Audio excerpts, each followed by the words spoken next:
Police थाना धर्मशाला के अंतर्गत जो है पिछले 10 दिनों के भीतर जो है वो 3 चोरियों के मामले जो थे हुए थे, जिसमें 10 लाख से अधिक जो है वो गहने और नकदी जो थी वो चोरी की गई थी। तो इसमें पुलिस ने जो है गहनता से कार्रवाई की है और पूरा जांच करने के बाद गहनता से जांच करने के पश्चात जो है पुलिस ने 2 आरोपियों को हिरासत में लिया है, जिन्होंने इन चोरियों को तीनों चोरियों की वारदातों को जो है वो अंजाम दिया है। और इसमें एक व्यक्ति जो है एक लड़का 22 साल का रोबिन, जो कि झोल धर्मशाला क्षेत्र का रहने वाला है, और दूसरा जो व्यक्ति है भीमसेन, ये यहीं दाड़ी क्षेत्र का रहने वाला है। और दोनों ही ये चोरी के काम जो करते हैं, ये पिछले 7-8 दिन से जो था इस क्षेत्र में रेकी कर रहे थे, और रेकी करने के पश्चात ही जो घर इनको बंद मिलते हैं उसमें ये चोरियां जो है वो अंजाम में लाते हैं। तो ये पकड़े गए हैं। पुलिस अभी इनसे और पूछताछ कर रही है। अभी पुलिस रिमांड में ये चल रहे हैं, और जैसे ही फर्दर जो हमारे पास जानकारियां उपलब्ध होती हैं, कहीं और किसी चोरी में तो संलिप्त ये नहीं है, इन सब चीज़ों को ध्यान में रखते हुए जो भी पहलू सामने आएंगे उस हिसाब से फर्दर इसमें जांच अमल में लाई जाएगी। देखिए, मैं बताना चाहूँगा कि हमारा धर्मशाला क्षेत्र जितना भी है वो सब सीसीटीवी कैमरे जो हैं वो हर जगह लगाए गए हैं। तो कोई भी चोर है वो कम से कम पुलिस की निगाह से बच नहीं सकता। जो भी मूवमेंट होती है, कहीं से भी वो जा रहा है, तो किसी क्षेत्र में हो सकता है कि किसी घर के पास जो है कैमरा नहीं है, परंतु फिर भी हमारे शहर की मोस्टली जो हमारी गलियां हैं, जो हमारे रास्ते हैं, रोड हैं, सभी जो है सीसीटीवी से कवर हैं। तो अगर कोई चोरी करने का प्रयास करता है तो मोस्टली वो जो है पकड़ा जाएगा।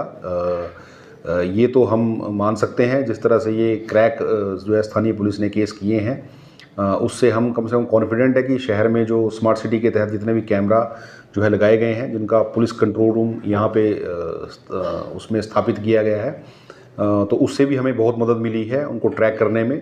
और अगर फर्दर कोई इस तरह का कोई वारदात अंजाम में लाता है तो निस्संदेह वो पकड़े जाएंगे।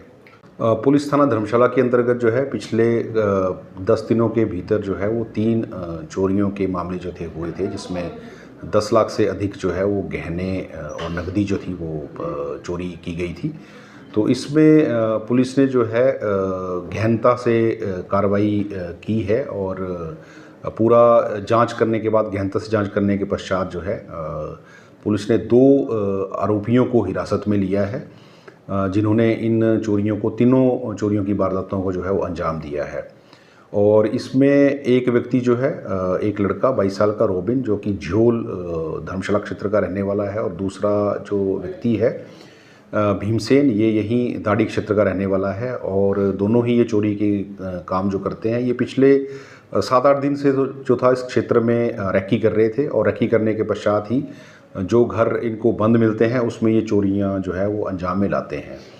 तो ये पकड़े गए हैं। पुलिस अभी इनसे और पूछताछ कर रही है। अभी पुलिस रिमांड में ये चल रहे हैं, और जैसे ही फर्दर जो हमारे पास जानकारियां उपलब्ध होती हैं, कहीं और किसी चोरी में तो संलिप्त ये नहीं है, इन सब चीज़ों को ध्यान में रखते हुए जो भी पहलू सामने आएंगे उस हिसाब से फर्दर इसमें जांच अमल में लाई जाएगी।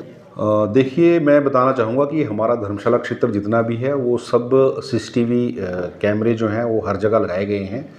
तो कोई भी चोर है वो कम से कम पुलिस की निगाह से बच नहीं सकता। जो भी मूवमेंट होती है, कहीं से भी वो जा रहा है, तो किसी क्षेत्र में हो सकता है कि किसी घर के पास जो है कैमरा नहीं है, परंतु फिर भी हमारे शहर की मोस्टली जो हमारी गलियां हैं, जो हमारे रास्ते हैं, रोड हैं, सभी जो है सीसीटीवी से कवर हैं। तो अगर कोई चोरी करने का प्रयास करता है तो मोस्टली वो जो है पकड़ा जाएगा। ये तो हम मान सकते हैं। जिस तरह से ये क्रैक जो है स्थानीय पुलिस ने केस किए हैं, उससे हम कम से कम कॉन्फिडेंट है कि शहर में जो स्मार्ट सिटी के तहत जितने भी कैमरा जो है लगाए गए हैं, जिनका पुलिस कंट्रोल रूम यहाँ पे उसमें स्थापित किया गया है, तो उससे भी हमें बहुत मदद मिली है उनको ट्रैक करने में। और अगर फर्दर कोई इस तरह का कोई वारदात अंजाम में लाता है तो निस्संदेह वो पकड़े जाएंगे।